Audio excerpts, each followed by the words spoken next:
يستعد الفريق الأول لكرة القدم بنادي الزمالك لاستئناف مشواره في بطولة الدوري المصري الممتاز بعد التعادل الأخير مع المصري البورسعيدي في الجولة الخامسة وفقده نقطتين جديدتين في الصراع نحو الحفاظ على اللقب.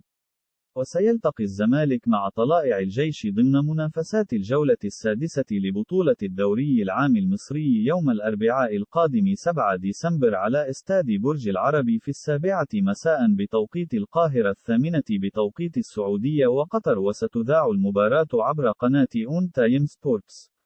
ويحتل نادي الزمالك المركز الخامس برصيد 8 نقاط من الفوز في مباراتين والتعادل في مباراتين، بينما يتواجد فريق طلائع الجيش في المركز ال13 برصيد 4 نقاط.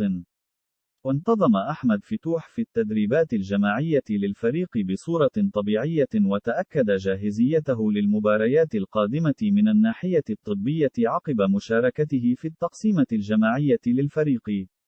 كما شارك نبيل دونجا لأول مرة في التقسيمة الفنية التي خاضها لاعبي الزمالك في المران الجماعي ليتأكد جاهزيته أيضا للمشاركة مع الفريق في المباريات القادمة. ويقترب مدافع الفريق محمد عبد الغني من دعم صفوف الفريق في المباراة القادمة أمام طلائع الجيش بعد شفائه من إصابته.